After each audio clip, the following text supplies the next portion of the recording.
Bonjour mes chers taureaux, je vous remercie de me retrouver pour cet horoscope d'avril.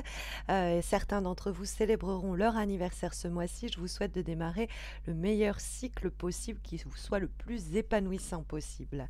Je vous remercie également d'avoir été si nombreux et nombreuses à participer à ma semaine concours d'anniversaire le mois dernier, et puis aussi pour vos messages chaleureux en commentaire de ma vidéo de présentation dans laquelle vous avez pu me découvrir physiquement. Ce mois-ci, pour vous montrer ma gratitude, je vous propose un concours sur YouTube qui va vous permettre de remporter un tirage en croix réalisé par mes soins. Et à propos de la question qui vous occupe en ce moment, préoccupe peut-être même, il y aura 2 gagnants ce mois-ci, hein. Et le principe est très simple, il vous suffit de laisser un commentaire sous cette vidéo pour m'expliquer comment cet horoscope résonne ce mois-ci avec votre problématique, et un commentaire sera sélectionné et remportera donc un tirage en croix. La seconde personne qui remportera un tirage en croix devra simplement m'indiquer en commentaire de cette vidéo sur quels réseaux sociaux, Facebook ou Instagram, vous me suivez, ainsi que votre pseudo sur ce réseau social-là. Si vous ne m'avez pas encore retrouvé sur Instagram et ou sur Facebook, n'hésitez pas à m'y rejoindre. En plus, j'y présente des guidances hebdomadaires, je fais aussi plein de petites vidéos, plein de petites surprises. Donc vous avez les liens en descriptif de cette vidéo pour m'y retrouver, n'hésitez pas. Et je vous souhaite à tous et à toutes bonne chance. Mais on va se recentrer donc sur ce mois d'avril. Et d'ailleurs, les résultats du concours vous seront donnés quand les horoscopes du mois de mai seront publiés. Ok? Donc recentrons-nous sur ce mois d'avril, mes chers taureaux, avec, pour démarrer, la carte du 10 d'épée qu'on va trouver dans les éléments positifs pour ce mois d'avril. Alors certains diront, bon, le 10 d'épée, c'est un peu dire d'y voir des éléments positifs. Pourtant, c'est soit des événements qui vont vous être profitables, soit c'est carrément des attitudes et des comportements qui seraient bienvenus au cours des prochaines semaines.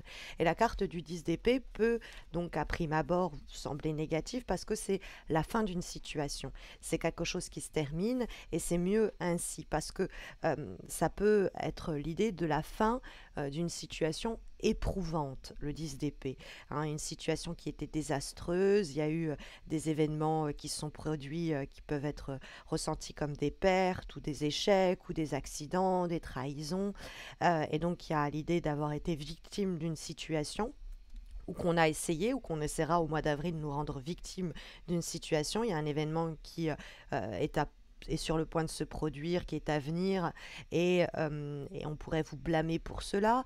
Bref, mais en réalité, le 10 d'épée, comme il est là pour encourager certains comportements ou certaines situations, c'est une carte qui ressemble beaucoup à celle de la mort et qui peut nous parler d'un besoin de changement, un besoin de mettre à mort une situation qui jusqu'à présent nous a restreints ou restreintes. C'est une forme de lâcher prise à propos de personnes qui ne méritent plus notre confiance, à propos de situations qui ne méritent plus notre dévouement.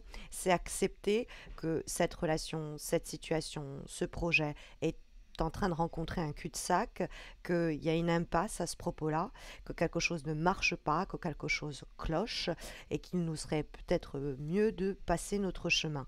Parce que le 10 d'épée, c'est prendre conscience que quelque chose est en ruine, et que si ça peut être effrayant à prime abord, c'est pas la mort ou la destruction, c'est un événement qu'on doit laisser derrière nous, ou une série de situations qui ont conduit à ce changement inéluctable où on doit se dire ce n'est plus possible, il faut que je me libère de cette frustration, il faut que je me libère de ce stress, et donc il y a une transition vers une fin donc nécessaire pour un nouveau démarrage. C'est la fin d'une époque, c'est une page qui se tourne, mais c'est mieux ainsi. On vous invite des fois de cette façon à couper les ponts. Alors peut-être que vous allez ressentir du chagrin, de l'abattement ou de l'angoisse, du stress lié à cette idée de fin, de séparation, de démission quelquefois. Mais c'est mieux ainsi, parce qu'il semble que vous vous libériez de ce que l'on va trouver dans les obstacles pour ce mois d'avril, mes chers taureaux. Et nous trouvons le diable. Alors, le diable, ça peut être quelqu'un, ça peut être quelque chose qui nous parle d'une situation toxique, malsaine, ou en tout cas de laquelle on est prisonnier, sinon prisonnière, hein. La carte du diable est en effet une carte qui nous menotte quand elle pose problème. C'est des situations dont il nous faut nous débarrasser, nous délivrer. Des personnes toxiques, des personnes violentes, des personnes avec lesquelles il s'instaure toujours des rapports dominés dominant qu'il va nous falloir mettre à mort. Hein, on va se servir intelligemment de nos ressources, on va se montrer 10 d'épée sur le plan psychologique et mental, mais également sur le plan de la communication, très déterminé à mettre un terme à cette situation quelquefois dans laquelle on s'est soi-même fourvoyé. Parce que le diable, il y a quelquefois une forme d'addiction, hein, c'est-à-dire que on a du mal à se passer de cette situation, on a du mal à se passer de cette personne, on a du mal à accepter la fin de cela parce qu'on aime trop ça, parce qu'il y a un côté un peu avec le diable quand il pose problème. Vous savez, les papillons de nuit qui ne peuvent pas s'empêcher d'aller se brûler les ailes contre les ampoules, contre la lumière. Il y a un côté comme ça très addictif avec la carte du diable dont on doit justement se délivrer. C'est des personnes qui abusent de leur pouvoir, c'est des personnes qui ont trop d'estime d'elles-mêmes, c'est des personnes qui nous stressent, c'est des personnes qui nous utilisent, c'est des gens qui nous mentent, c'est des gens qui ont très mauvais caractère. Donc ça peut être quelqu'un, ça peut être quelque chose, hein, qui nous perturbe, qui est stérile, voire quelquefois même destructeur.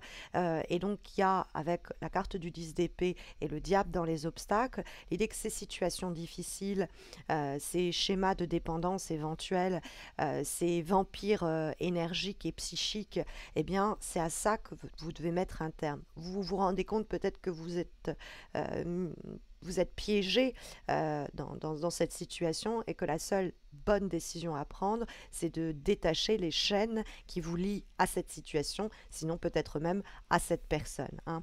Et donc, ce n'est pas aussi terrible ou dramatique que vous le pensiez. Vous allez pouvoir passer à l'action et sortir de ce cycle difficile, sortir de cette addiction, de ces mauvaises habitudes, arriver à bannir les personnes qui ne sont pas bonnes pour vous.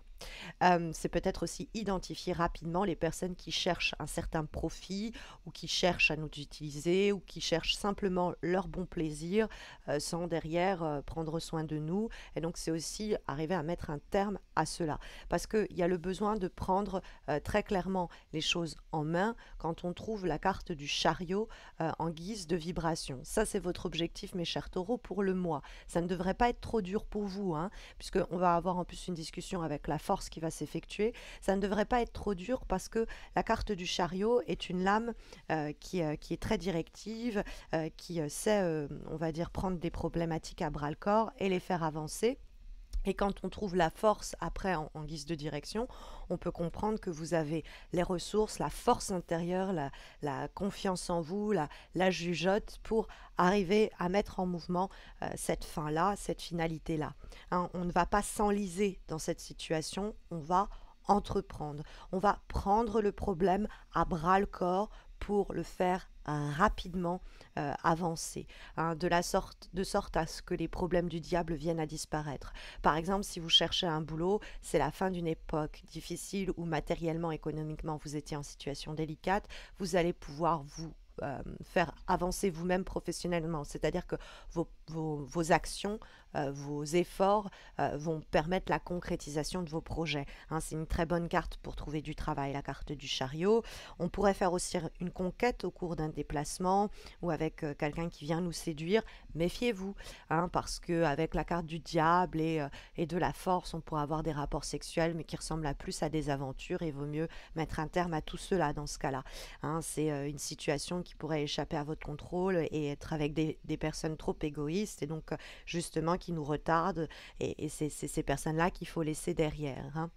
Mais c'est vrai que la carte du chariot, dans sa discussion qu'elle effectue avec la carte de la force, il y a vraiment l'idée de se donner soi-même les moyens. Alors vous voyez, là, ils nous ont montré une femme à moitié lion, à moitié lionne en l'occurrence, à moitié femme. C'est les ressources, je ne dirais pas animales que nous avons en nous, mais ce sont des ressources de confiance en soi, de sang-froid, de clarté de jugement que la carte va ici nous encourager à adopter. C'est votre pouvoir de réalisation, votre pouvoir d'affirmation. C'est comment votre puissance s'exprime pour maîtriser les situations qui, jusque-là, peut-être vous ont dicté un peu la marche à suivre jusqu'à présent. Parce qu'il y a rapport de force dominant-dominé par les événements. Quand le diable est dans les obstacles, on est dominé. Et quand on trouve le chariot et la force, on décuple d'efforts pour reprendre le contrôle, ce qui est à portée de main. Hein, la carte de la force, c'est fini l'idée d'éviter les risques ou même les conflits ou encore la prise de décision. On va suivre ses instincts et arriver à peut-être dompter ses propres peurs pour maîtriser une situation extérieure qui vous freine, qui bloque votre croissance personnelle. Donc on reprend le contrôle. Hein, y a l'idée qu'on ne réfléchit plus. Hein, on a assez réfléchi comme ça a été assez épuisant. À présent, il faut se confronter pour reprendre le pouvoir. Hein. C'est un peu l'idée qui vous est ici délivrée pour ce mois d'avril. Mais nous avons encore quelques conseils que les cartes nous donnent. Ici, délivrés par un nouvel oracle que je ne vous avais pas encore présenté dans le cadre de ces horoscopes, qui est celui Histoire de sorcière, et nous avons la carte Écoutez la sagesse. Cette carte Écoutez la sagesse, c'est une lame quand même qui, je pense, est à mettre en rapport avec la carte du 10 d'épée, dans cette idée que la sagesse va vous amener à accepter de faire le deuil ou à prendre les devants pour mettre à mort une situation qui vous a fait souffrir, dont vous souffrez encore peut-être au mois d'avril, hein, cette fameuse situation restrictive ou limitative. Et donc cette carte-là, elle nous invite à nous mettre au calme, à faire taire un peu le brouhaha environnant, à éteindre le portable, la télévision, tout ce qui pourrait être bruyant, éteindre peut-être même la lumière si ça vous aide, pour tout simplement, l'esprit apaisé, vous poser la question: quel message je reçois au cours de ce mois d'avril? Et je pense que la réponse, dans votre fort intérieur, vous allez la ressentir. Cette réponse, ça va être l'idée que il faut mettre à terre un terme à des situations éventuellement de souffrance, hein, ou des personnes qui entretiennent quelque chose d'éprouvant pour vous, pas de bienfaisant en tout cas. Nous allons avoir une dernière énergie qui est issue d'un oracle, nouveau aussi, que j'ai le plaisir de vous présenter, qui est celui aromatique. Et hop, nous avons la carte de la sauge qui nous parle de l'assurance. Donc l'assurance, elle marche bien avec la carte du chariot et la carte de la force. On se donne à soi-même, au fond, les moyens de progresser et d'avancer. C'est plutôt une carte encourageante sur l'idée que vous avez vraiment les aptitudes, les ressources et les capacités pour un peu dicter votre loi. Hein, elle va nous parler de confiance en soi qui est primordiale pour s'accomplir dans une relation, dans un poste, etc. Et donc ça, vous allez bien le comprendre au cours du mois d'avril. Et dans cette assurance, il ne va pas falloir hésiter au mois d'avril à vous montrer au grand jour et à vous exprimer. Donc c'est dès que le doute s'immisce en vous, n'hésitez pas à reprendre confiance en vous, parce que vous pouvez accomplir beaucoup au mois d'avril. Il y a un vrai nettoyage, une vraie purge que les cartes signalent et qui va vous libérer d'un vrai poids. En tout cas, c'est tout le mal que je vous souhaite, mes chers taureaux. Voilà les énergies donc ont sondé les lames pour ce mois d'avril, en espérant que ça saura vous accompagner au mieux. Mais vous le savez, si vous souhaitez une guidance personnalisée, un tirage en croix réalisé par mes soins, vous avez les concours donc sur YouTube qui permettent à 2 d'entre vous de remporter un tirage en croix. Il vous suffit donc de laisser un commentaire pour me dire comment cet horoscope résonne avec vos problématiques d'avril. Et puis le second gagnant, lui, il n'aura qu'à m'indiquer sur quel réseau social il me suit, Facebook ou Instagram, ainsi que son pseudo. Je vous souhaite à tous et à toutes de très belles semaines à venir. Je vous retrouve en avril pour poster les guidances amoureuses de mai, juin et juillet. Vous savez que j'en avais posté pour février, mars, avril. Et puis je vais vous retrouver également pour Beltane. Je vous prépare une jolie surprise et une jolie vidéo assez fin. Je vous souhaite donc de belles semaines à venir et je vous dis à très vite mes chers taureaux. Prenez bien soin de vous.